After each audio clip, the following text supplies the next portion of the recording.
देखिए, अगर आपके शरीर की गंदगी साफ नहीं हो रही है तो आप लाख अच्छे से अच्छे चीजों को खा लीजिए, उसका फायदा आपको मिल ही नहीं सकता। और जैसे ही आपके शरीर की गंदगी साफ होती है, आपका पाचन तंत्र बहुत तेजी से काम करने लगता है। शरीर के अंदर पहले से ज्यादा ताकत महसूस होने के साथ साथ चेहरा साफ होने लगता है। वजन बढ़ाना और घटाना आसान हो जाता है। पिंपल, दाग धब्बे, एक्ने जितने भी कुछ हैं वो सब कुछ ठीक होने लगते हैं और कई सारी गंभीर बीमारियों का होने का खतरा जड़ से खत्म हो जाता है। तो हम लोग सबसे पहले बात करते हैं कि हमारे शरीर के अंदर गंदगी जमा कैसे होती है। तो देखिए, हम लोग जो भी खाते हैं वो आहार नली से होकर पेट में पहुंचता है, जहां खाना टूटने के बाद छोटी आंत में जाती है, जो कि बाद में मल के रूप में हमारी बॉडी से बाहर चली जाती है। लेकिन इस प्रक्रिया में सबसे ज्यादा गंदगी हमारे आंत में ही जमा होती है। अगर हम लोग अपने आंत को जूम कर कर देखें तो वो कुछ इस तरह का दिखाई देता है, जिसमें उंगली की तरह दिखने वाली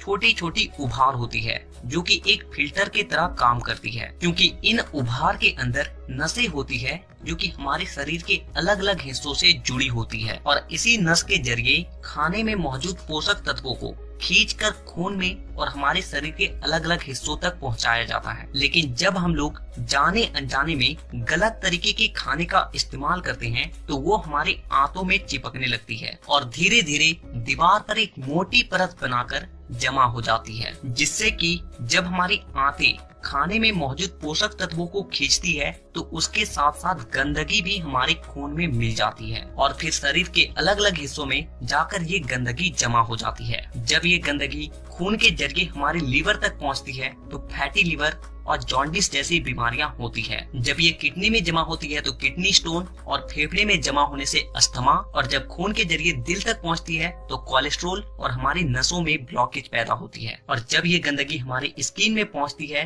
तो दाग धब्बे, खुजली, एक्ने, पिंपल जितने भी इस तरह की समस्या हैं सब होने लगती है। और इतना ही नहीं, जब ये गंदा खून हमारे पूरे शरीर में फैलता है तो हमारे शरीर का जो हार्मोन का संतुलन है वो भी बिगड़ने लगता है और जिससे कि हमें और भी जानलेवा बीमारियां होने की खतरा बढ़ जाती है, यहाँ तक कि कैंसर भी। बस आप इतना समझ लीजिए कि शरीर में हर छोटी से छोटी बीमारी और बड़ी से बड़ी बीमारी शरीर के अंदर गंदगी जमा होने की वजह से ही होती है।